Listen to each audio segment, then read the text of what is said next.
মানুষ চলচ্চন্ত মানুষ পিটাইয়া মানুষকে দিনে দুপুরে মেরে ফেলতেছে।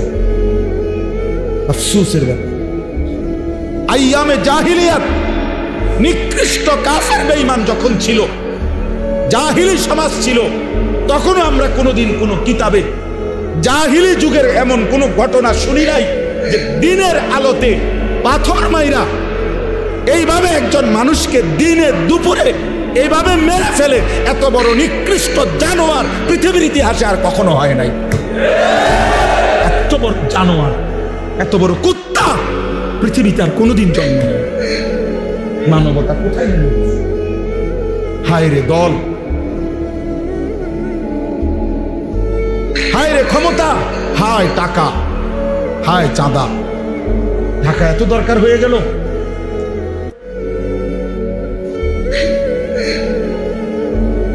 সারা পৃথিবী দেখছে, অবাক হয়ে গেছে, আশ্চর্য।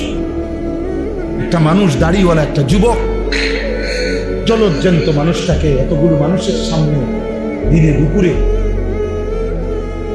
পাথর মেরে মেরে মেরে ফেলছে। আহা, তাইলে ভাইয়া দল বিষয় না, এখানে মনুষ্যত্ব কোথায় গেল? ইনসান গেল, মানবতা কোথায় হারিয়ে গেল? আজ সে আহত, আজ সে নিহত, আর তুমি সবসময় থাকবা অক্ষত। এর কি নিশ্চয়তা? আজ তার বোন দর্শিত, তার স্ত্রী পরকীয়া আসক্ত, আমার ঘর তোমার ঘর সবসময় থাকবে পবিত্র, সুরক্ষিত। তার কি নিশ্চয়তা? তার কি নিশ্চয়তা? দোস্ত আমার, বন্ধু আমার, বাবা আমার, প্রিয় সাথী আমার, নওজোয়ান, সবাই মিলে ভাবো, আগামী পৃথিবী তোমরা বাঁচতে হবে, এই সমাজ নিয়েই তোমরা চলতে হবে। আরে তুমি থাকতে তো হইব, এই সমাজে বাঁচতে তো হইব। বাস্তবতা হলো নিজের ভাবনা, নিজের জন্য ফিকির করা উচিত সবচেয়ে বেশি। এক মানুষ গোটা পৃথিবীর জন্য চিন্তা করবে, ভালো কথা, নিজেকে না ভুলে, নিজেকে ভুলে যাওয়ার কোনো সুযোগ নেই। আমাদের সমাজে আমরা অনেক আছি এমন যারা মানুষের কল্যাণে অনেক কাজ করে কিন্তু নিজেকে ভুলে থাকে। মনে করেন উনি বড় মাতব্বর, সর্দার, একেবারে না হয়তো 6 ঘন্টা লাগায়া 8 ঘন্টা লাগায়া মেল দরবার করে সমাধা করে দিছে যে এই এক বিগত জায়গা রাস্তা বাইর করে দিছে। ভালো কথা, একটা ভালো কাজ। এই বাড়িওয়ালাদের একটা রাস্তার ব্যবস্থা হয়েছে, কিন্তু নিজের আসর, মাগরিব, এশা 3 ওয়াক্ত নামাজ 1 ওয়াক্ত। এখন দেখতে তো মনে হইলো ঠিক আছে, এটা ভালো কাজ, ওই মীমাংসা করে দিল, কিন্তু নামাজ, নিজের এই নামাজ, তাহলে এইটা বাদ দেওয়া, এটার কি যুক্তিকর, কি কারণ? মানুষের কল্যাণ করতে গিয়ে নিজের আমল বাদ দেওয়ার অধিকার, অনুমতি কে দিল? এরকম অনেক অনেক যুবক ছেলে আছো তোমরা, দেখা গেছে এমনিতে যদি কল্যাণমূলক অনেক কাজ করতে বলা হয়, অনেক ছেলে পাওয়া। মনে করেন এখানে বন্যার্ত মানুষ, ওদেরকে আমরা ত্রাণ দেব, সহযোগিতা করব, অনেক ছেলে পাওয়া যায়।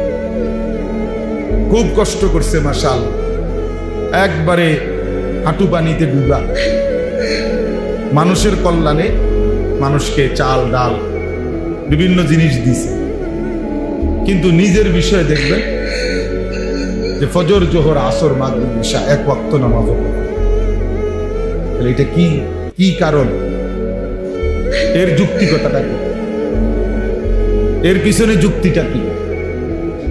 যে আমি আমার নিজের ঈমান, নামাজ ভুলে গিয়ে, ছেড়ে দিয়ে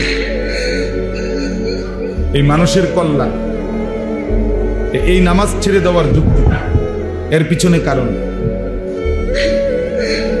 অনেক উপার্জনকারী মানুষ, যারা কামাই রোজগারি করে, সংসারের অভিভাবক বাবা, তো উনি দেখা গেছে রাত দিন মাথার ঘাম পায়ে ফেলে টাকা রোজগার করে, কষ্ট করে সন্তান স্ত্রী পরিজনের জন্য, ওদের মুখে একটু হাসি ফুটাবার জন্য। কিন্তু এত কষ্ট করে এই সংসারের জন্য, কিন্তু এর মধ্যে উপার্জনের মধ্যে হালাল হারাম, জায়েজ না জায়েজ, বৈধ অবৈধতার কোনো ধার ধারে না। এমনি তার মনে সান্ত্বনা যে সংসারের জন্যই সব করতেছি, সংসারের জন্য সুদ খাইতে আপনারা কেউ নেই, সংসারের জন্য কিস্তি নিতে আপনারা অনুমতি দিছে কি? 12 লক্ষ টাকা সুদে কিস্তিতে নিয়া ছেলেকে বিদেশ পাঠাইতে আপনারে বলছে আল্লাহ? কথা বলেন রাসূলুল্লাহ সাল্লাল্লাহু আলাইহি সাল্লাম। তো এইটা আপনার উপরে, ছেলেকে সুদে কিস্তিতে টাকা নিয়ে বিদেশ পাঠানো বা রোজগারের ব্যবস্থা করে দেওয়া, এটা আপনার উপরে ফরজ, ওয়াজিব, সুন্নত, মুস্তাহাব, নফল। এটা তো কেউ বলে নাই, না রাষ্ট্র বলছে, না সমাজ বলছে, না আল্লাহ বলছে, না রাসূল বলছে। আপনি কেন করলেন? হালাল হারামের পার্থক্য কেন করলেন? সত্যিকার অর্থে বললে যদিও মনে কষ্ট যাবে, কিন্তু বাস্তবতা হলো এই হারাম নিয়ে যেই মা বাপ, যেই বাবা, যেই অভিভাবক সন্তানের উপার্জনের ব্যবস্থা করে, এ মূলত সন্তানের প্রতি মায়া না, এ নিজে হচ্ছে দুনিয়া লুবি, এ নিজে সম্পদ লুবি। এর হিসাব হইল আমি এখন 12 লাখ টাকা পুঁজি খাটাইতেছি, তে বিদেশ থেকে টাকা পাঠাবে 12 বছর 10 বছর, এবার আমার আসবে 1 কোটি টাকা, আমি বাড়ি করবো, বিল্ডিং করবো। এই হলো মূল, এই হলো মূল, আর কিছু।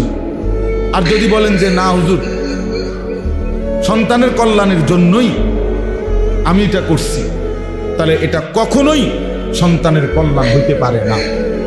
হারাম কখনো কল্যাণ না, নাজায়েজ কখনো কি হইতে পারে না, কল্যাণ হইতে পারে। কোনো হারামের মধ্যে কোনো কল্যাণ নাই, আল্লাহর নিষিদ্ধ কোনো বস্তুর মধ্যে কোনো কল্যাণ, কোনো কল্যাণ। আল্লাহ তাআলা যা নিষেধ করেছেন তা আল্লাহ তাআলা তার মধ্যে কোনো উপকারিতা আছে অথচ নিষেধ করছেন, এমনটা হতেই পারে।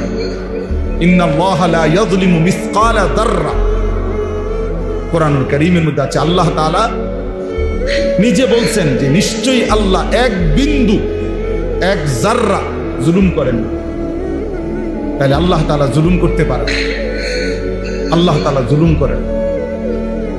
এই জন্য দোস্ত, মূল বিষয় হলো, আমি প্রথমেই কথাটা বলতে চাচ্ছিলাম যে আমরা প্রত্যেকে এই ইসলাহি মজলিস, এই ছোট মাহফিল, যে বড় মাহফিল, প্যান্ডেলে মাহফিল, সিজনের মাহফিল যেটা হয়, এটার একটা উদ্দেশ্য থাকে এক ধরনের, আর এই ছোট মাহফিলের একটা ভিন্ন উদ্দেশ্য আছে আমার। এই জন্য আমরা এই পুরা বৃষ্টির মধ্যেও প্রতিদিন মাহফিলে যাই।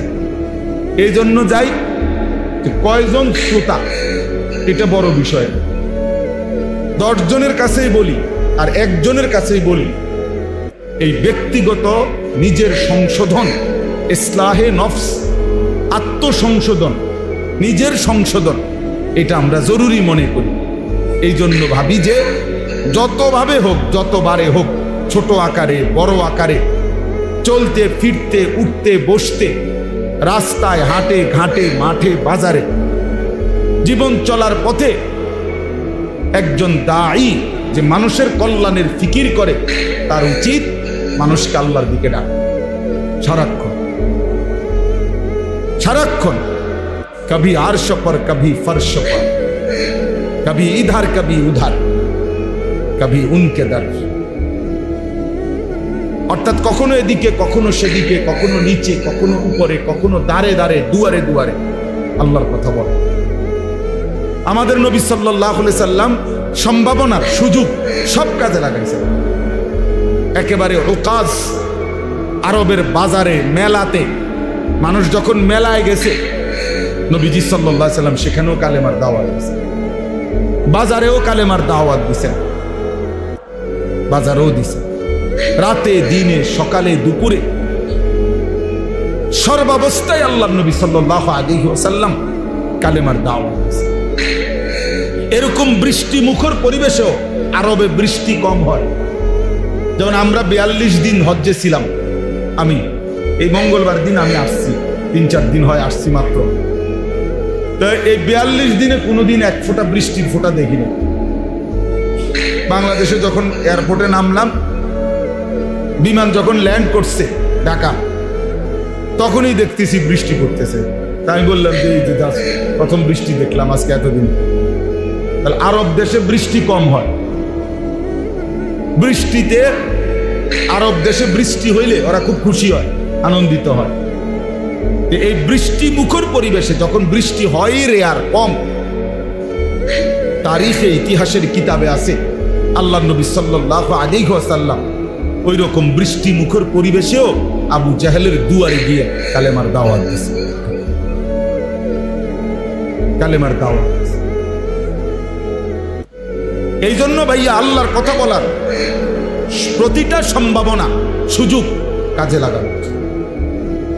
নবীজি সাল্লাল্লাহু আলাইহি ওয়াসাল্লাম মিনার তাবুতে তাবুতে হাজীদের কাছে কাছে গিয়ে কালেমার দাওয়াত দিয়েছে, ইমানের দাওয়াত দিয়েছে। আজকে আমরা এটা বুঝি না।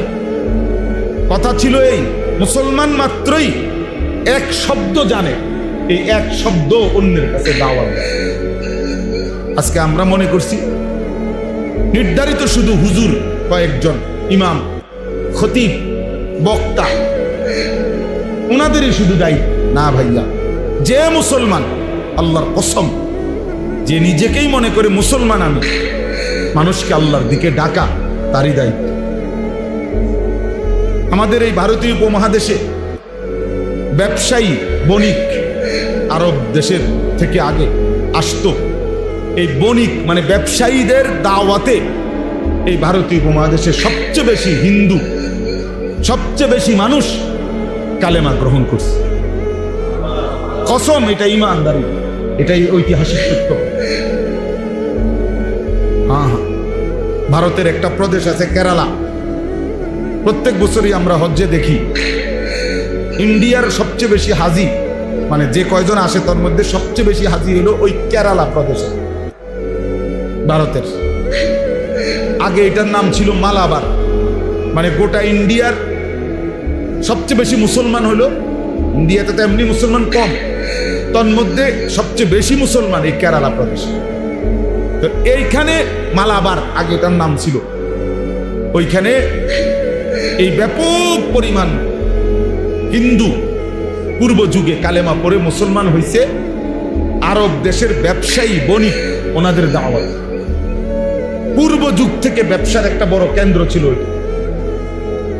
এই যে সাইপ্রাস একটা দ্বীপ আছে, সাইপ্রাস, ওইখানে যে কয়জন মুসলমান, ঐতিহাসিক কথা হলো সেখানে মুসলিম ব্যবসায়ীদের মাধ্যমে সর্বপ্রথম কালেমার দাওয়াত হয়েছে।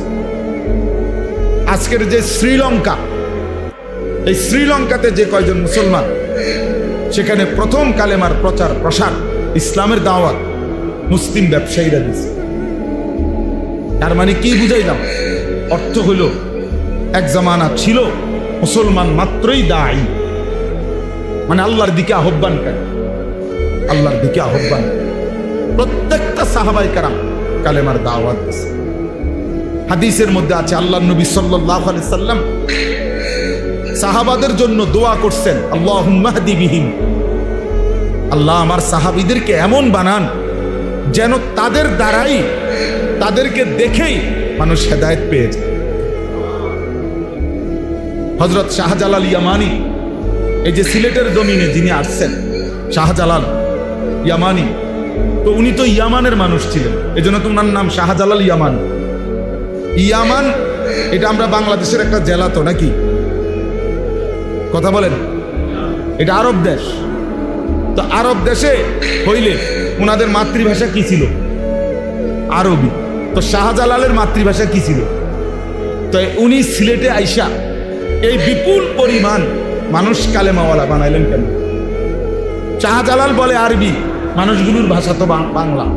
সিলেটের মানুষের মাতৃভাষা কি আরবি? তো ওরা বুঝলো কেমনে? না শাহজালালে বা বুঝাইলো কেমনে? আর ওরাই বা বুঝলো কেমনে? অত ভিন্ন ভাষাভাষী বুঝলো কিভাবে? বুঝলো হলো এই মহান বুজুর্গদের চেহারা, চোখের পানি, ওনাদের জিকির তসবিহ, ওনাদের চলাফেরা দেখেই মানুষ বুঝছে এরা পবিত্র মানুষ না হয়ে পারে না।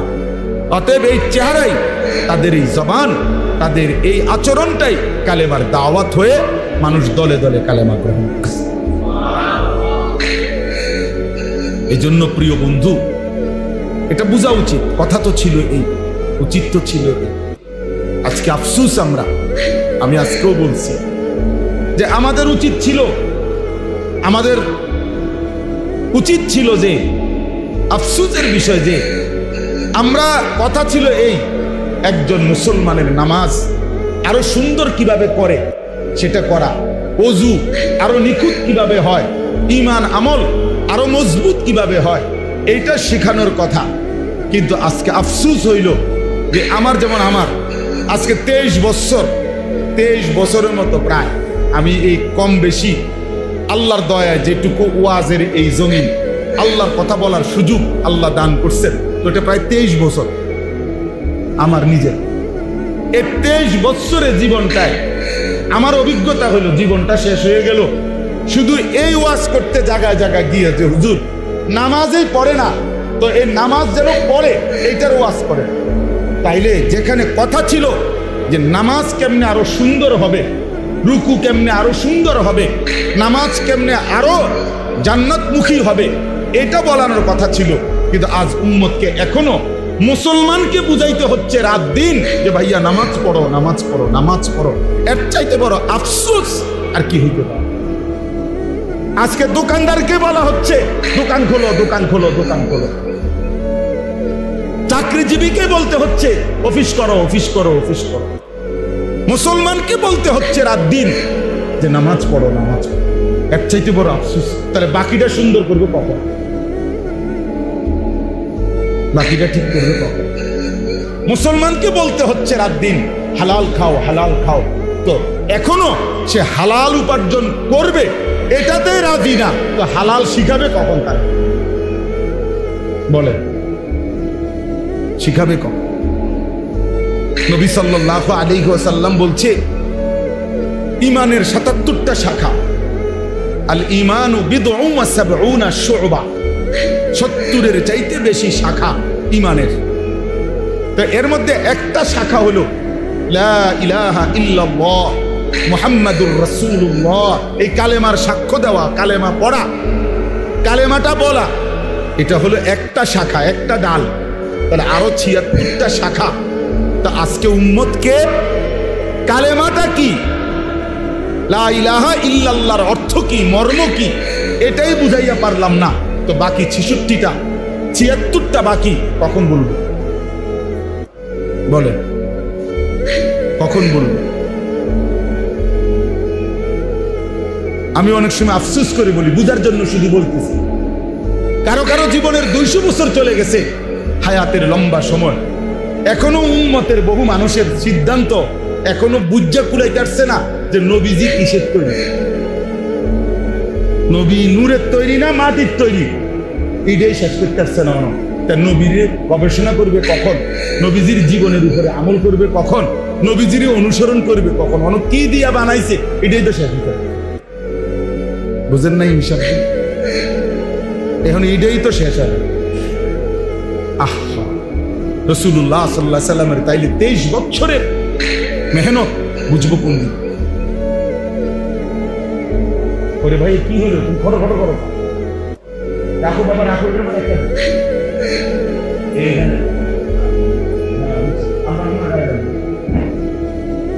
তাহলে ইনসাফের করে ভেবে দেখেন, ইনসাফ করে ভেবে। এই জন্য ভাইয়া অনেক গরম, আমি সবার কাছে অনুরোধ করতেছি, নওজোয়ান ছেলে তোমাদেরকে বলা উচিত ভাইয়া, দিবানিশি আমরা বলতেছি, চেষ্টা করতেছি, আমরা ভাবাইতে চাচ্ছি তোমাদের কাছে অনুরোধ, প্রিয় ভাই, স্বার্থপর এই দুনিয়া কাউরে মনে রাখে না। স্বার্থপর এই দুনিয়া কারো জন্যই থেমে থাকে। সত্যি কথা, কসম আল্লাহ, তোমার ভালো যদি তুমি না বুঝো, কেউ তোমারে মনে রাখবে না। তোমার জন্য ভাববার কারো সময় নেই, সবাই ব্যস্ত, সবার কাজের অভাব নাই। তার ভালো হোক মন্দ হোক, যৌক্তিক হোক অযৌক্তিক হোক, প্রয়োজনীয় হোক অপ্রয়োজনীয় হোক, বর্তমানে এমন একটা সময় যে সবাই ব্যস্ত, সবাই ব্যস্ত। আজকে সকালবেলা আমি ফজরের নামাজের একটু পরে আমার মেয়ের মাদ্রাসায় গেছি। তো আসার সময় দেখছি যে একটা হাইয়েস আর ট্রাক মুখোমুখি অ্যাক্সিডেন্ট করছে, গাড়ি আটকায় গেছে। তো হাইয়েস গাড়িটার এই মাইক্রোটার ড্রাইভার একদম ভিতরে ঢুকে গেছে। অনেক কষ্টে ভাইয়া ভুইয়া যখন তারা বের করছে, কিছুক্ষণ পরে বেচারা মারা গেছে। জীবন্ত মানুষ, জলজ্জান্ত মানুষ গাড়িটা চালাচ্ছিল, এমন মানুষটা মরে গেছে। আমার বলার বিষয় হলো, আমি তাকায় দেখলাম জ্যামের কারণে গাড়ি আটকায় আছে। প্রতিটা গাড়ি সর্বোচ্চ ফোর্সে শুধুই হর্ন দিতেছে, ডাইনে বামে বাঁকা সাকা কইরা কোনো না কোনো ভাবে পাশ কাইটা চলে যাইতেছে। কেউ থামলো না, কেউ থামলো, কোনো ড্রাইভারও আর থামে না, প্যাসেঞ্জারও থামে। কারো হাতে সময় নাই, কারো হাতে সময়। তো এটাই বুঝাইলাম আর কি, স্বার্থপর এই দুনিয়া কারো জন্য থামে, কারো হাতে সময় নাই। একদিন এটাই মনে পড়বে, হয় দুনিয়াতে নয়তো আখিরাতে, হয় অসুস্থ হয়ে গেলে নয় পঙ্গু হয়ে গেলে। একদিন সত্যি সত্যি কসম আল্লাহর মনে পড়বে, সুখের এই বন্ধুরা কেউ না। মোবাইলের ওই নর্তকী ধোঁকা ছিল, অশ্লীল ছবি ধোঁকা ছিল। বন্ধু নামের এই দুষ্টরা যারা তোমার সঙ্গ দিয়ে হাসি ঠাট্টা মজাক আড্ডায় সময় শেষ করে দিছিল, তারা আর কেউ নেই, আসলেই কেউ নাই। এই বাবাদেরকেও বলি, আপনারাও কবরে দেখবেন আপনাদের সন্তান নাই। যে সন্তানের জন্য হারাম খাইছেন, হারাম রোজগার করছেন, যেই বিবি বাচ্চার জন্য, সেই বিবি বাচ্চা আর কেউ মনে রাখে না, কেউ মনে রাখে না। আপনারা শুধু কাউরে একক লজ্জা দেওয়ার জন্য বলতেছি না, একক শরম দেওয়ার জন্য বলতেছি না, শুধু বুঝাইতে চাচ্ছি, শুধু এই কয়দিনের, এই গত 2-3 মাসের মধ্যে প্রতিদিন আমার মনে হইতেছে আমার দেশের মানুষ খুব বেশি অসহিষ্ণু, খুব বেশি অস্থির। কেউ যেন কারো নিয়ন্ত্রণে নাই, প্রত্যেকে হত্যা, খুন, ধর্ষণ, পরকিয়া মনে হয় যেন একেবারে খোলামেলা প্রকাশ্যে শুরু হয়েছে। পরকিয়া এই শব্দটা, অবৈধ সম্পর্ক, স্বামী থাকার পরও মহিলার অবৈধ সম্পর্ক, স্ত্রী থাকার পরও পুরুষের অবৈধ সম্পর্ক, আমার মনে হয় গত 10 বছরও এত বেশি আমি শুনি নাই। এ কয়দিনে যা শুনতেছি, ঘটনাটা কি? অসভ্যতা এভাবে বেড়ে গেল কেন? নোংরামি এভাবে বেড়ে গেল কেন? প্রিয় ভাইয়া, এই কঠিন বাস্তবতা, এই নিদারুণ বাস্তবতার মুখোমুখি তোমরাও হইবা। কোন সমাজে যদি জেনা ব্যভিচার হয়, বেড়ে যায়, খোদার কসম, তো ওই সমাজের সকল পরিবারই অরক্ষিত হয়ে যায়। কারোই তখন ইজ্জতের নিরাপত্তা থাকে না, কারোই থাকে, কারোই থাকে না। এই জন্য আমরা ভাবা উচিত, মানুষ চলজ্জান্ত মানুষ পিটাইয়া মানুষকে দিনে দুপুরে মেরে ফেলতেছে, আফসোসের ব্যাপার। আইয়ামে জাহিলিয়াত নিকৃষ্ট কাফের বেঈমান যখন ছিল, জাহিলি সমাজ ছিল, তখনও আমরা কোনোদিন কোনো কিতাবে জাহিলি যুগের এমন কোনো ঘটনা শুনি নাই যে দিনের আলোতে পাথর মাইরা এইভাবে একজন মানুষকে দিনে দুপুরে এইভাবে মেরে ফেলে। এত বড় নিকৃষ্ট জানোয়ার পৃথিবীর ইতিহাসে আর কখনো হয় নাই। এত বড় জানোয়ার, এত বড় কুত্তা পৃথিবীতে আর কোনোদিন জন্ম নেয়। মানবতা কোথায় নেমে গেছে? হায় রে দল, হায় রে ক্ষমতা, হায় টাকা, হায় চাঁদা। টাকা এত দরকার হয়ে গেল।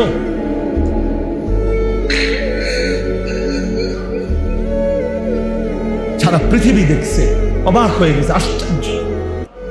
একটা মানুষ, দাড়িওয়ালা একটা যুবক, জলজ্জান্ত মানুষটাকে এতগুলো মানুষের সামনে দিনে দুপুরে পাথর মেরে মেরে মেরে ফেলছে।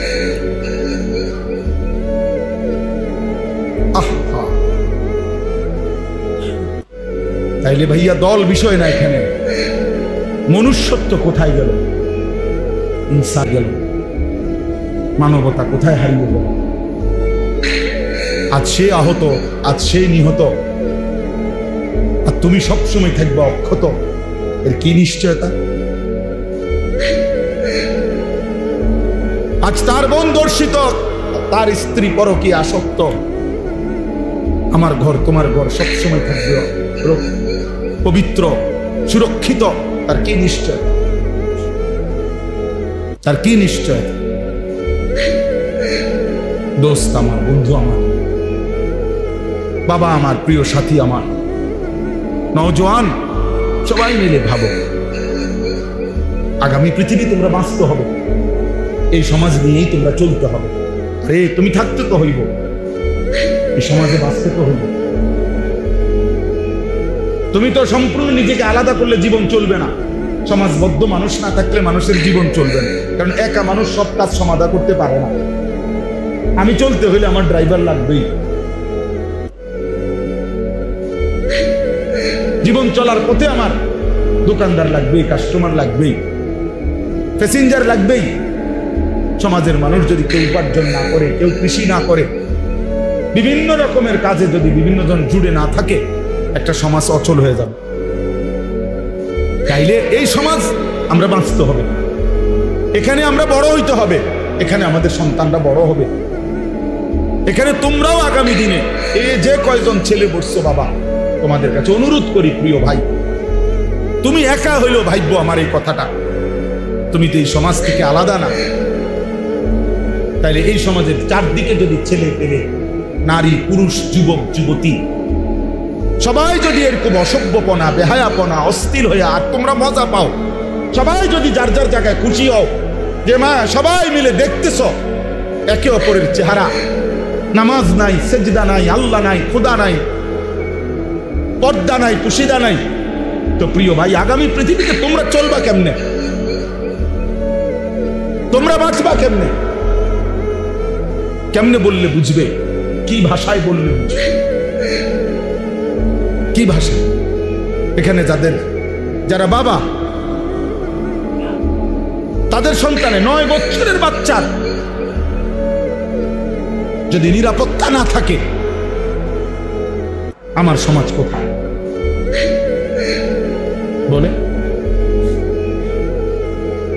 9 বছরের বাচ্চার যদি নিরাপত্তা না থাকে, তাকে যদি এত বড় জুলুমের শিকার হইতে হয়, আমার সমাজ কোথায় নেমে গেছে? বলে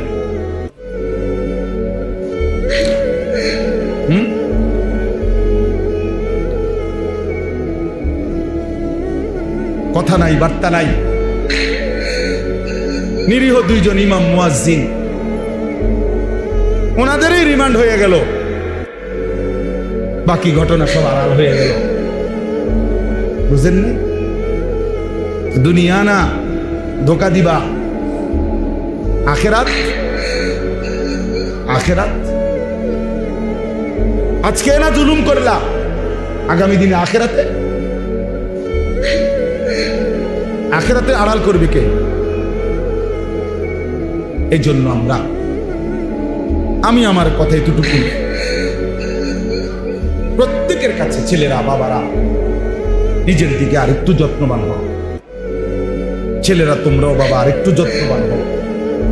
এতটা বেনামাজি জিন্দেগি ভালো না, এতটা চরিত্রহীন জীবন প্রিয় ভাই ভালো না। এত নারী, এত ছবি, এত উলঙ্গ দৃশ্য, এত বেহায়াপনা প্রিয় ভাইয়া সুখ আনবে না, স্বস্তি আনবে না, তৃপ্তি আনবে না। দিনের পর দিন তোমাদের অনেক ছেলে কোনোদিন 5 ওয়াক্ত নামাজ পড়ো না, মুসলমানের বাচ্চা হয়ে প্রিয় সন্তান, এত মন্দ হওয়ার কথা। এভাবে আল্লাহকে ভোলা ঠিক না, এভাবে আল্লাহর নাফরমানি করা উচিত না। আখিরাত তো পরের কথা, দুনিয়াতে তো শান্তি থাকা দরকার, দুনিয়াতে তো দরকার। কোরআনুল কারীমের মধ্যে আছে, আল্লাহ তাআলা বলেন, অমিনহুম মান ইয়াকুলু রব্বানা আতিনা ফিদ দুনিয়া হাসানা ওয়া ফিল আখিরাতি হাসানা ওয়া কিনা আযাবান নার। আল্লাহ বলেন আমার প্রিয় বান্দা তারা বলে, আল্লাহ আমাকে দুনিয়া সবটা দিয়েন না, আমাকে ওইটুকু দুনিয়া দেন যেটুকু হাসানা, যেটুকু পবিত্র, যেটা হালাল, যেটা বৈধ, যেটা উত্তম, যেটা আপনার মর্জি মতো, আমাকে সেই দুনিয়া দেন। আমাকে আখিরাতটাও যেটা দিবেন উত্তম দিবেন, জাহান্নামের আযাব থেকে মুক্ত করে দিয়েন।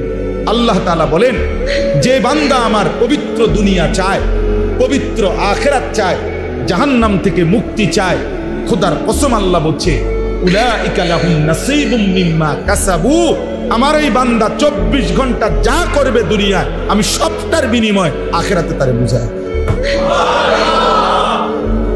পয়সা যেটা দিল নেকি দেবো, পরে বাজার করলো নেকি দেবো, ওই ব্যবসা করলো নেকি দেবো, ও স্বামী স্ত্রীর মিলন করলো নেকি দেবো, ও সন্তানাদি লালন পালন করলো নেকি দেবো।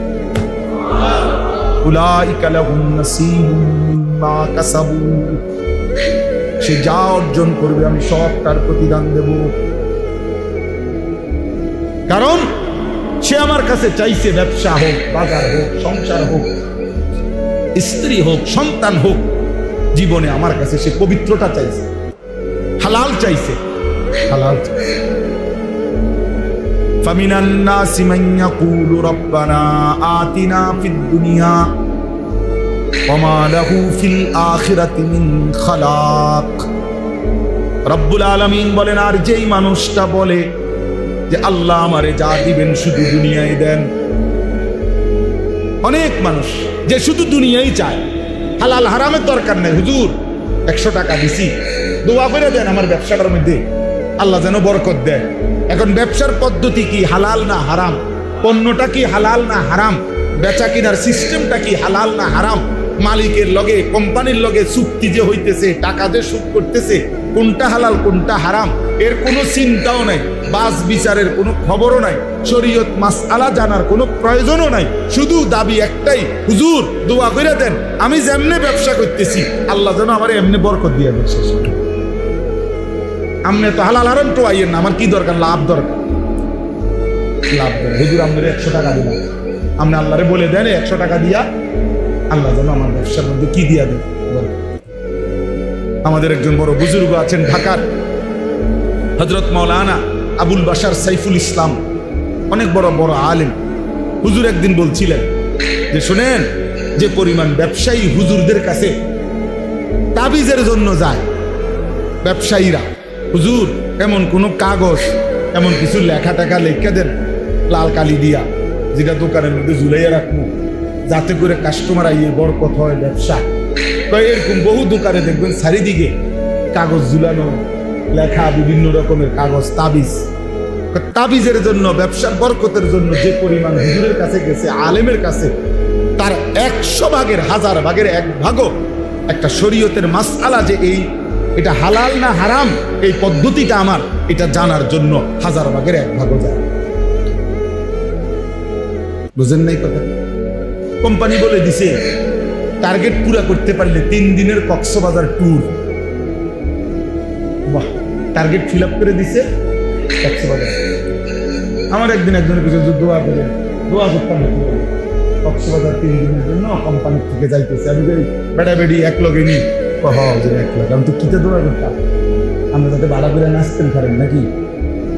কি দোয়াটা কি করতাম? তোর কক্সবাজারের উপরে কি গজব করতো আর তোর মাথা ফাঁকা করতো? কি দোয়া করতো আপনি বলেন না? তার লাগে কি দোয়া করতো? এতে কক্সবাজার দোয়া করতো, বুঝলেন?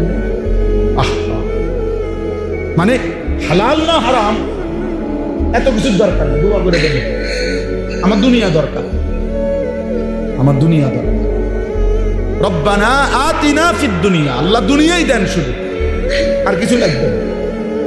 ওমা লাহু ফিল আখিরাতি মিন খালাক। রব্বুল আলামিন বলে, বান্দা মনে রেখো, এমন নাফরমান দুনিয়া তো কিছু মিলবেই বান্দা, যাই পাওয়ার কিছু দুনিয়া তো পাবাই, তবে শুধু মনে রেখো ওমা লাহু ফিল আখিরাতি মিন খালাক, আখিরাতে কিন্তু কোনো অংশ থাকবে না, আখিরাত কিন্তু কিছুই মিলবে না। দুনিয়া তো আমি আল্লাহ তোমাকে দেব না কেন? তুমি চাইছো তোমারে দেবই দুনিয়া, আমি আল্লাহ তো না চাইলেও দুনিয়া দেই। কাফেরকে দুনিয়া দেই, বেঈমানকে দিয়েছি, মুশরিককে দিয়েছি, নাস্তিক মুরতাদ আমি আল্লাহকেই চিনে না, আল্লাহকেই মানে না, আল্লাহকেই বলতে কিছু স্বীকার করে না, এমন বেঈমানকেও তো আমি আল্লাহ দুনিয়া দিয়েছি, তোমাকে দেব না কেন? নেও, বাতে না উদা খাইবা না, এটা তো আমি কুত্তারও খাওয়াই, জানোয়ারকেও খাওয়াই। হ্যাঁ, দুনিয়া তো আমি জানোয়ারকেও দেই, বেটা তোরে দিতাম না, যা নে বেটা, আর কি তা বাতে না দুগা, আর কি খাবি না? বিল্ডিং, আরে বিল্ডিং তো ইউরোপ আমেরিকার মধ্যে কুকুর শুকর ওরা যেখানে ফার্মে পালে কুত্তা শুকর, ওইগুলোও তো বিল্ডিং এ থাকে, এসি রুমে থাকে। তো কি এটা হইছেটা কি বেটা? এসি গাড়ি, এটা তো জানোয়ারও চলে ইউরোপের মধ্যে। আমার একজন পরিচিত আমারে বলছে, জাপানে থাকে, যে হুজুর আপনার বয়সে প্রাইভেট কারে আমরা জাপানে ছাগলটা নেই, ছাগল টানে, ছাগল। আমি যদি বলি ভাই সব বক্তা জানেন তো প্রাইভেট কারে আসছি, ছোটখাটো বক্তা মনে করেন না, আরেকতে কইব হুজুর প্রাইভেট কারে ছাগল টানে, বেটা গিরি কি তা মানে এটার মধ্যে কি ফুটার গিরি কি বলেন? এটা তো জানোয়ারও চলে। এই জন্য দোস্ত, দুনিয়া মিলে যাওয়া, দুনিয়ায় ভালো থাকা তেমন কিছুই না, তেমন কিছুই না, বরং মূল বিষয় হলো আল্লাহকে প্রাধান্য দেওয়া, আখিরাতকে প্রাধান্য দেওয়া। প্রয়োজনে পুরা দুনিয়া ছেড়ে দিলাম, প্রয়োজনে সব ছেড়ে দিলাম, আল্লাহকে নিলাম, আল্লাহ সন্তুষ্টি চাইলাম, আখিরাত চাইলাম। খোদার কসম নবী বলছে, ওই ব্যক্তি লাভের ব্যবসা করছে যে দুনিয়া ছেড়ে দিছে, আল্লাহকে গ্রহণ করছে। এই চলেন এবার এই তর্জমা শুনেন, তাহলে কথা শেষ। এখানে যে আয়াত আমি পড়ছি সূরা বাকারার, কোরআনুল কারীমের 2 নম্বর সূরা, 2 নম্বর পারা, সূরা বাকারা। এই সূরার 207, 208 এই দুইটা আয়াত পড়ছি। এবার এই শেষ তর্জমাটা শুনেন, অল্প একটু কথা। রাসূলুল্লাহ সাল্লাল্লাহু আলাইহি সাল্লামের একজন সাহাবী সুহাইব, ওনার নাম ছিল সুহাইব রুমি, মানে রোম দেশের মানুষ ছিলেন উনি। তো উনি ইসলাম পূর্ব যুগেই মক্কায় এসে বসবাস করছিলেন এবং মক্কায় এসে ব্যবসা করতেন। ব্যবসা করতে করতে একটা পর্যায়ে উনি মক্কার একজন বিশিষ্ট ব্যবসায়ী, ধনাঢ্য ব্যবসায়ী হয়েছিলেন, সুহাইব রুমি ওনার নাম। তো রাসূলুল্লাহ সাল্লাল্লাহু আলাইহি ওয়াসাল্লামের হাতে এক পর্যায়ে উনি কালেমা গ্রহণ করছেন।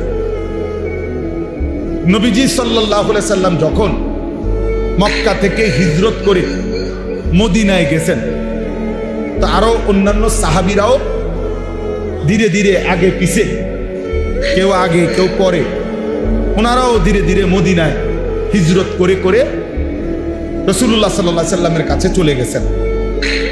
তো নবীজি সাল্লাল্লাহু আলাইহি সাল্লাম যাওয়ার পরে কিছুদিন পরে যারা গেছে নবীজির কাছে মদিনায় মক্কা ছেড়ে, এর মধ্যে উনি একজন, এই সুহাইব রুমি, অর্থাৎ উনিও হিজরত করে মদিনায় গেছেন নবীজির হিজরতের পরে, মানে নবীজি তখন চলে গেছে মদিনায়, এর পরে গেছে। তো যেদিন উনি মক্কা থেকে হিজরত করে গোপনে মদিনার উদ্দেশ্যে রওনা দিছে, ওই দিন কিছু দূর যাওয়ার পরে মক্কার কুরাইশরা খবর পাইয়া ওনারে ঘেরাও দিয়া ধরে ফেলছে, আটকাইয়া ফেলছে, যাইতে দিবে না মদিনা। তখন তাফসীরের মধ্যে আছে, আমি এই আয়াতের জন্য কইতেছি আর কি কথা। তো তাফসীরের মধ্যে আছে এই সাহাবী উনি একজন তীরন্দাজ সাহাবী ছিলেন, মানে সাহাবীদের মধ্যে সবচেয়ে বেশি তীর ছুটতে পারতেন, কাফেরদের তীরন্দাজ উনি একজন পারদর্শী ছিলেন। তো ওনার কাঁধের মধ্যে যেই ধনুক তীর ছিল, উনি কাফের কুরাইশদেরকে দেখাইয়া বলছে, দেখো তোমরা সবাই জানো আমি মক্কার সেরা তীরন্দাজদের একজন, কাজেই ইচ্ছা করলেই তোমরা আমার কাছে এখন আসতে পারবা না। আমি যতক্ষণ পর্যন্ত আমার কাছে তীর আছে অতক্ষণ আমি একজন একজন করে গাইতালাম। হ্যাঁ, কাজে আমার কাছে আসতে পারতাম। এরপরে যদি আমার তীর শেষ হয়ে যায়, এরপরে আমার কোমরে তরবারি আছে, এই দেখো আমি তরবারি চালনা তো অভিজ্ঞ, তোমরা জানো। এরপরে আমি তরবারি দিয়ে তোমাদের সাথে যুদ্ধ করব, সেখানেও তোমাদের বহু লোক হতাহত হবে। হ্যাঁ, এরপরে যদি তোমরা আমারে ধরতে পারো, কাজেই এত অল্পতেই আমারে তোমরা ধরতে পারবা না, আটকাইতে পারতা না, তোমাদের অনেক ক্ষতি হবে। কিন্তু এই কথাটা শুনে, কিন্তু আমি তোমাদের কাছে একটা প্রস্তাব দিচ্ছি, আমি জানি তোমরা আমারে কেন আটকাইছো, অন্য অনেকেই চলে গেছে তারে আটকাও নাই, আমারে আটকাইছো তোমরা আমি জানি, কারণ তোমরা জানো যে আমি মক্কার ধনাঢ্য ব্যক্তিদের একজন, আমার কাছে অনেক সম্পদ আছে, স্বর্ণ রৌপ্য আছে, এটা তোমরা জানো, আমি জানি, এই জন্য তোমরা আমারে আটকাইছো।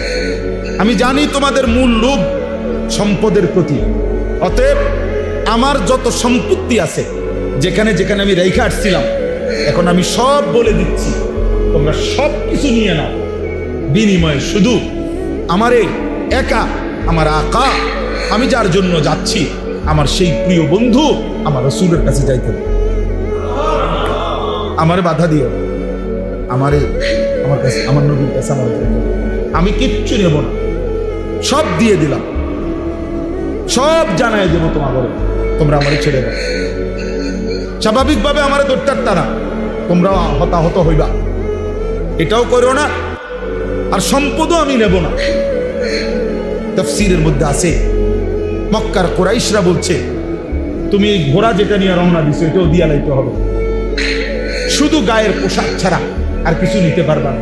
উনি বলছে ঠিক আছে, আমি শুধু আমার গায়ের পোশাক নিয়ে রওনা দিলাম, আর সব সম্পত্তির কথা একবারে দাগে দাগে বলে দিলাম, তোমরা সব নিয়ে নাও, আমি আমার এই এক কাপড়েই আমার রাসূলের কাছে আমি যাইতে চাই, তবু আমারে বাধা দিও।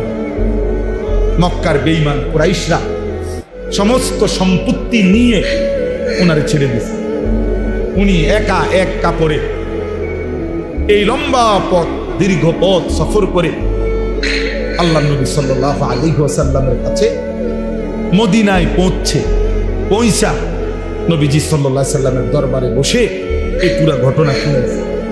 ইয়া রাসূলুল্লাহ, আমি কেমনে আসছি শুনেন, আমারে তারা বাধা দিছিল, আমি তাদেরকে এই বলে আমার সারা জীবনের অর্জিত সমস্ত স্বর্ণ রৌপ্য গহনা সম্পদ সব দিয়া, এমনকি বাহনের ঘোড়াটা পর্যন্ত দিয়ে এই এক কাপড়ে, ইয়া রাসূলুল্লাহ আমি আপনার কাছে এসেছি। খোদার কসম, তাফসীরে আছে আল্লাহর নবী তখন চিৎকার দিয়ে আওয়াজ করে খুশিতে আল্লাহর নবী বলছে, রাবিহাল বাই, রাবিহাল বাই, সুহাইব তোমার ব্যবসা বড় লাভবান হয়েছে, তোমার ব্যবসা বড় লাভবান হয়েছে, ব্যবসা রাবিহা, লাভ হয়েছে, লাভ হয়েছে। সামান্য দুনিয়া ছেড়ে দিছে আল্লাহর ভালোবাসায়, আল্লাহর সন্তুষ্টির জন্য, রাসূলের সন্তুষ্টির জন্য সব কুরবানি করেছ, তুমি লাভবান। তখন ঠিক ওই সময় আল্লাহ তাআলা জিবরাইলকে পাঠিয়ে এই সাহাবীর প্রশংসায় কোরআন কারীমের এই আয়াত নাযিল করেছেন, ওয়া মিনান নাসি মান ইয়াশরি নাফসাহু। আল্লাহ বলে, বন্ধু আপনার সাহাবীদের মধ্যে কিছু সাহাবী এমন যারা তাদের পুরা জীবনটাকে বিক্রি করে ফেলেছে ইবতিগা মারদাতিল্লাহ, আল্লাহ রাব্বুল আলামিনের সন্তুষ্টির তালাশে, রব্বুল আলামিনের সন্তুষ্টির তালাশে পুরা জীবন দিয়ে দিছে, পুরা জানমাল সব বিলীন করে দিয়েছে, বিনিময়ে আল্লাহকেই চেয়েছে, আখিরাতকেই চেয়েছে। আল্লাহ বলেন ওয়াল্লাহু রাউফুম বিল ইবাদ, এমন বান্দার ব্যাপারে নিশ্চয়ই আল্লাহ বড় বেশি দয়াবান, আল্লাহ তাকে উপযুক্ত পুরস্কার দিয়ে ভরপুর করে দেবে। আপনি ঘাবড়ায়েন, ওরে বলে দেন আমি আল্লাহ ওরে সন্তুষ্ট করব। কোরআন শরীফে আছে হযরত আবু বকর সিদ্দিক রাদিয়াল্লাহু তাআলা আনহু জীবনের সব কিছু আল্লাহর জন্য বিলায় দিয়েছিলেন। তো নবীজিকে আল্লাহ তাআলা কোরআনের আয়াত নাজিল করে নবীজিকে আল্লাহ শুনাইছিলেন। লম্বা সূরার মধ্যে আছে লাস্টে ওয়ালা সাউফা ইয়ারদা, আল্লাহ নবীজিকে বলছে বন্ধু আপনার সাহাবী আবু বকরকে বললেন আপনি তারে খুশি করার দরকার নাই, আমি আল্লাহ নিজে হাসরের ময়দানে আপনার আবু বকরকে আমি খুশি করে দেব। ওয়ালা সাউফা ইয়ারদা ওয়াল লাইলি ইযা ইয়াগশা, এই সূরার শেষে আমি তাকে খুশি করে দেব। তো আল্লাহ তাআলা এখানেও বললেন বন্ধু আমি বললাম আমার সন্তুষ্টির জন্য আপনার এই সাহাবী নিজের সব দিয়ে দিয়েছে, তার পুরা জীবন বিক্রি করে দিয়েছে, বিনিময়ে আমি আল্লাহকে গ্রহণ করছি। এজন্য দোস্ত, এজন্য প্রিয় ভাই, আমি কিংবা তুমি, জওয়ান কিংবা বুড়ো, আমাদের প্রত্যেকের জীবন মূলত আল্লাহর জন্য, আখিরাতের জন্য। আমরা যদি আল্লাহকেই না পেলাম, নামাজই না পেলাম, এই কপাল যদি সেজদাই না দিল, আল্লাহকেই না চিনল, তো ওই কপাল মন্দ কপাল, লানত ওই কপালের উপরে, থুতু মারি ওই কপালের উপরে। ছেলেরা মনে রাখিস তোদের ওই কপালে আমি থুতু মারি যে কপাল আল্লাহ সেজদা দেয় না, নাফরমান। তোর ওই কপালে থু থু, তোর কপালে থুতু মারি, থুতু মারলাম তোর ওই কপালে। তুই ভাত খাস, খাবে, তুই শুধু ঘুম যাস, পেশাব পায়খানা করস, রাস্তার জানোয়ারের দিকেও তাকাইস, ওই জানোয়ারও খায় আর ঘুমায়, পেশাব পায়খানা। যা ভাতে খাবে, অসুবিধা নেই, খাবে। আর কি, এই তো দুনিয়া, এই তো দুনিয়া। আল্লাহকেই ভুললা গেলা, সেজদাকেই ভুলে গেলা, নামাজকেই ভুলে গেলা, মালিককেই ভুলে গেলা। জীবনে চিনলা কি আর শিখলা কি, বুঝলাই কি? এই আকল, এই দেমাগ, এই চোখ, এই কান, এই দিল, এটা দিয়ে আর মানুষের লাভ কি? যে দিল আল্লাহ চিনে না, যে কান আল্লাহর কথা শুনে না, যে কপাল আল্লাহকে সেজদা দেয় না, যে চোখ আল্লাহর কুদরত দেখে না, খোদার কসম এই কোরআন আল্লাহ তাকে বলছে উলাইকা কাল আনআম, ওইটা জানোয়ার, জানোয়ার, জানোয়ার, জানোয়ার, জানোয়ার। আল্লাহ বলে যদি কোনো কথা কয় তো তারে কবি বালহুম আদাল, না না তুই জানোয়ারের চাইতে নিকৃষ্ট। যদি গাঁড় ফাঁক দেয় তো কবি হ তুই জানোয়ার, তুই খারাপ। কোরআন শরীফ দেখো, আল্লাহ বলছে লাহুম কুলুবুল লা ইয়াফকাহুন, দিল আছে বোঝে না, চোখ আছে দেখে না, কান আছে শোনে না, সে জানোয়ার। আল্লাহ বুঝতে একটা ছেলেই বদলায়, একজন, তাইলেও আমাদের কষ্ট সার্থক ইনশাআল্লাহ। একজনই বদলায়, বড় মজমা দিয়া করবা কি? বৃষ্টি না হইলে আরো বড় মাহফিল হইতো, আরো বড় মাহফিল হইলে আরো বেশি বুট বেচা হইতো, আরো চটপটি বালা বেচা হইতো, আরো বড় মাহফিল হইলে খেলনা, বাঁশি, প্যাঁপু, এগুলো আরো বেশি বেচা কেনা হইতো। এই তো মানে আরো বড় মাহফিল দিয়ে কি হবে? 50,000 লোক দিয়ে কি হবে? হেদায়েতের জন্য 50,000 কিংবা 5 জন, এটা কোনো কথা আছে?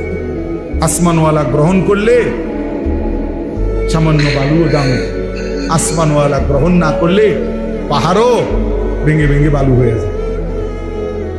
আল্লাহ আমাদেরকে বুঝতাম। অতএব সর্বশেষ কথা হলো, আল্লাহ বলেন ইয়া আইয়ুহাল্লাযীনা আমানু দুখুলু ফিস-সিলমি কাফা। হে মুমিন, হে ঈমানদার, আমি আল্লাহ তোমাকে বলছি আমার ঈমানদার বান্দা পুরি ইসলামের মধ্যেই ঢোকো। শান্তি, কামিয়াবি, ইজ্জত, মর্যাদা, সম্মান ইসলামের মধ্যে, আল্লাহকে মানার মধ্যে। আমরা কিতাবে পড়ছি হযরত ওমর রাদিয়াল্লাহু তাআলা আনহু এরকম মসজিদের মিম্বরে বসে, ওমর যখন অর্ধ পৃথিবীর বাদশাহ খলিফা, তখন তিনি বলতেন সাহাবীদেরকে, যে সাহাবারাদেরকে, ভাইয়ারা, যে বন্ধুরা শোনো, আমি সেই ওমর ইসলাম পূর্ব যুগে যে একজন মহিলার বকরি চড়াইতাম ভাড়ায়, পারিশ্রমিকে একটা মহিলার ছাগল বকরি চড়াইতাম। আমি এত বোকা ছিলাম যে কোনোদিন ওই মহিলার বকরিগুলা সন্ধ্যাবেলায় গুইন্না যতটা সকালে নিছিলাম অতটা বিকালে আইসা গুইন্না বুঝাইয়া দিতে পারতাম না। আমার 4-5টা বকরি ডেলি হারাই লেতাম। কয়টা ছাগল গুইন্না ঠিক করে কয়টা নিছিলাম, কয়টা ফিরে এলে, এটা আমি পারতাম না। আমি এত বোকা ছিলাম, ছাগলটা গুইন্না রাখতে পারতাম না। আমি সেই ওমর, ইসলাম আমাকে এতটা ইজ্জত দিছে আজ আমি আধা জাহানের বাদশাহী। যে কয়টা ছাগল ঠিক রাখতে পারতাম না, সে আজকে অর্ধ পৃথিবী বাদশাহী। তিনি বলছেন ইসলাম আমাকে দামি বানাইছে, রাসূলের অনুসরণ আমাকে দামি বানাইছে, নয়তো আমি সেই মক্কার মহিলার বকরি চড়ানো রাখালি থাকতাম, অখ্যাতই থাকতাম। আজ ইসলাম আমাকে দামি বানাইছে, আল্লাহর দ্বীন আমাকে দামি বানাইছে। এজন্য আল্লাহ বলছে পুরা ইসলামের আল্লাহকে দ্বীন মানো।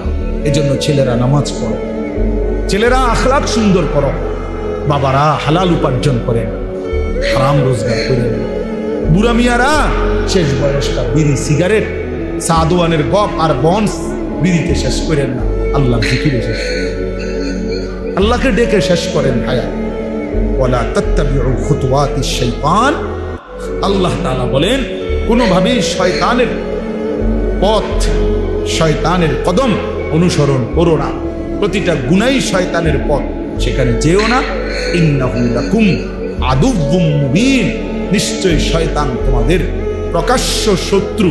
অর্থাৎ শয়তানকে যদিও দেখা যায় না, প্রত্যেকটা গুনাহই শয়তান, প্রত্যেকটা নাফরমানি, প্রত্যেকটা মন্দ চিন্তা, এটাই শয়তান। কাজে এটা স্পষ্ট শয়তান কোনটা, যেটা গুনাহ এটাই শয়তান, যেটা গুনাহ এটাই কি শয়তান। এই জন্য আল্লাহ বলছে নিশ্চয়ই শয়তান প্রকাশ্য শত্রু।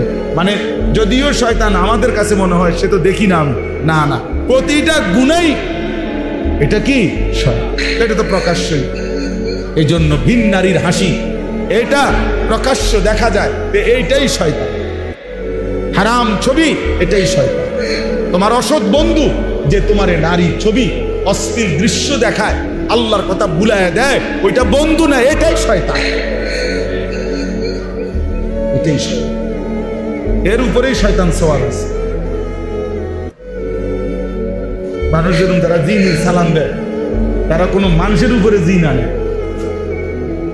অনেক জিন সালাম দেয় না, অনেকে আলগা জিন আইয়ে না, জিন কোনো একটা কিসের উপরে আসে, মানুষের উপরে আসে। তাদের এরকম কোন মানুষের উপরে তারা কি আনে, কথা বলে মনে হয় যেন হেইতে, আসলে না জিনে কথা, জিনে কথা বলে। এই জন্য আল্লাহ তাআলা বলছে নিশ্চয় শয়তান প্রকাশ্য শত্রু। আল্লাহ আমাদের সবাইকে শয়তানের কুমন্ত্রণা থেকে হেফাজত করুন। আমরা ইনশাআল্লাহ